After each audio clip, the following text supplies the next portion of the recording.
Estağfurullah, estağfurullah, estağfurullah. El-Azim, el-lezi, la ilahe illa huvel hayyul kayyum ve etûbü ileyh vesselel tevbete vel mağfirete vel hidayete innehu ve tevvâbu rahîm ve afu anna ya kerim ve afu anna ya kerim ve afu anna ya kerim ve akfir lana bifadlike ya Rahman ya Rahim ya Melikû ya Kuddusu ya Hafızı ya Allah el-evveli Allah el-ahir Allah el-zahir Allah el-batin Allah hayrihi ve şerrihi minallahu Teala ve eşhedü en la ilahe illallah ve eşhedü enne Muhammeden abduhu ve resuluhu. Esselatu vesselamu aleyke ya Resulallah. Esselatu vesselamu aleyke ya Habiballah. Esselatu vesselamu aleyke ya seyyidina el-evveline vel-ahirin. İşferene ya şefiyel müznibin. Birahmetike ya erhamer rahimin. Kâlallahu Teala fi kitab-el kerim. Euzu billahi mineşşeytanirracim. Bismillahirrahmanirrahim. Ma asabeke min hasenetin femin Allah ve ma asabeke min seyyiatin femin nefsik. Whatever good happens to you, it is from Allah. And whatever misfortune befalls upon you is because of your own action.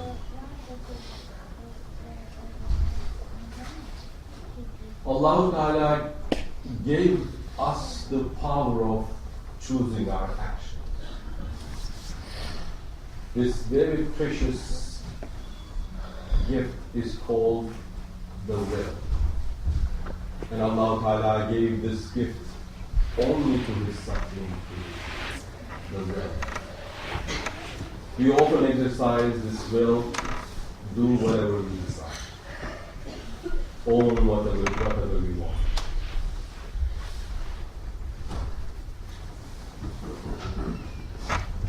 As a result of exercising this power that is given to us by Allah Ta'ala, in life we are faced with a lot of consequences. Different consequences. Sometimes things happen we perceive as good. Sometimes things happen we perceive as bad. Common men have the tendency to see himself, his intelligence, his actions as the cause of the things that are good or perceived as good. And common men have the tendency to blame others when things go wrong. Sometimes even common men blame Allah Ta'ala when bad things happen. The truth is that when men exercise his will under the influence of his ego, without considering anybody else selfishly, what happens is that a condition, a situation is created by that action. That situation, that condition attracts misfortune and adversity. Our actions create the conditions, and that condition attracts misfortune. Early Muslims have learned this lesson daily. In the Battle of Uhud, when they were about a step away from a decisive victory, archers made a serious mistake. They left their positions against the will and advice of Rasulullah sallallahu alaihi wasallam. When they saw that the victory was close, they wanted to join into the others for the wars and duties, and they left their positions. As a consequence of this, many Muslims died. As a consequence of this, even Rasulullah sallallahu alaihi wasallam injured badly. So at the end, when this happened, they were very much shaken. I'm talking about ordinary Muslims. They asked why they had been defeated, although they had fought for the sake of Allah Ta'ala, even though Rasulullah had been fighting with them. How is it that they had been defeated? In response to this doubt, Allah Ta'ala sent them the following verse. When a disaster has befallen you after you had inflicted twice as much on your enemies, do you say, how has this come about? Say, it has come from your own selves. Verily, God has the power to build everything. Allah Ta'ala also taught early Muslims, when good happens, it is from Him alone. In the battle of Badr, when Muslim armies stood against the armies of unbelievers, Rasulullah picked up a handful of sand and then threw at the enemies, blinded the enemies. As a result, they had the victory. After the victory, Allah Ta'ala sent them the believers. It was not you when you threw the sand. It was not you when you threw the sand at them. It was Allah who threw. So when Allah Ta'ala gave us this precious gift, the will, power to do anything we want, He also knew that we will have the tendency to do the things that we enjoy. He also knew that we will be very reluctant to do things that we don't like. And He warned us with the following verse. But perhaps you hate a thing and it is good for you. And perhaps you love a thing and it is bad for you. Allah knows while you know not. One may ask, what is good having a will, this power of choice, when we don't know how to use it? The truth is Allah Ta'ala gave us the will so that through this will, in the practice of exercising this will, we recognize His greater will and learn how to appreciate His greater. Think about our children.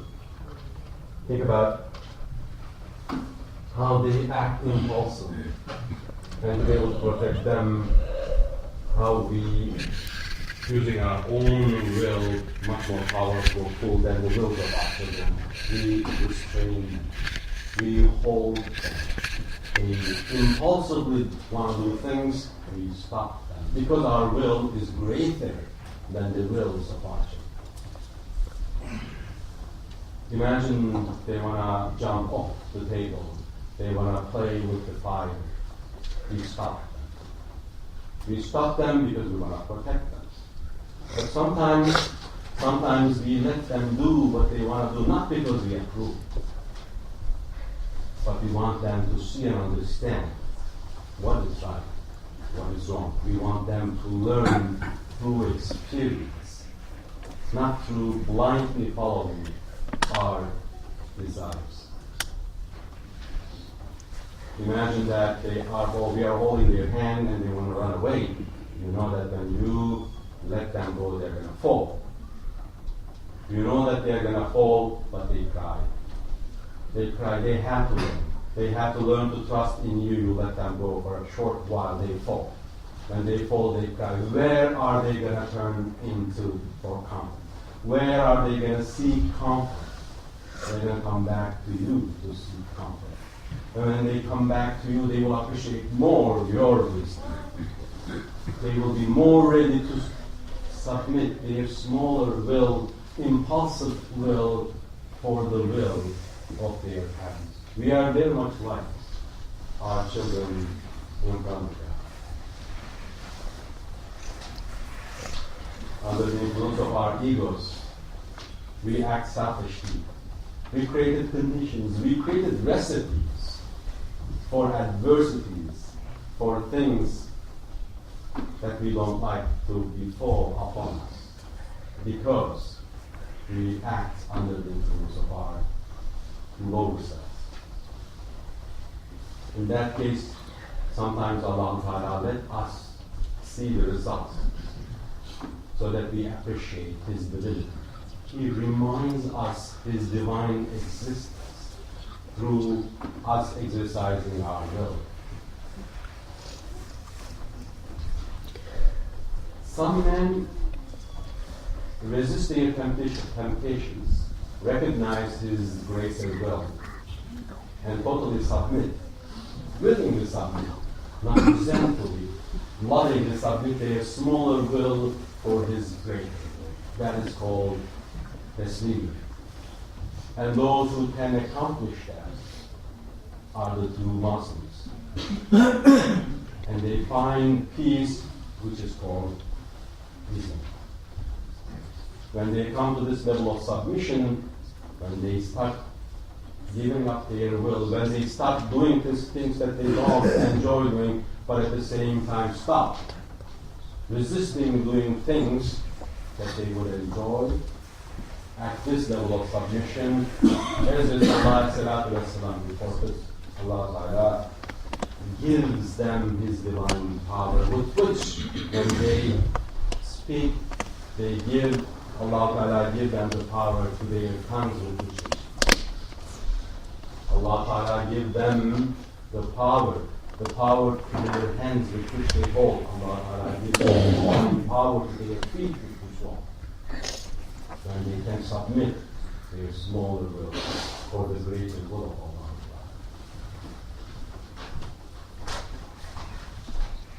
Do not forget, He is the most merciful, most compassionate. When things don't go as you plan, when things don't go right as we expect, do not immediately presume that Sunnah is a punishment. Adversities do not come as a punishment always.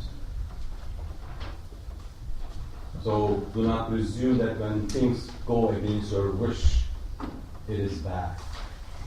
If you did not get that big house or that nice car, or did not get this big raise that you were hoping for, know it and believe it in your heart that it is better for you. Allah Ta'ala did not choose it for you. His greater will is opposing to your smaller will, which is better for you. Even if you get sick, suffering, as difficult as it sounds, know it and believe it in your heart.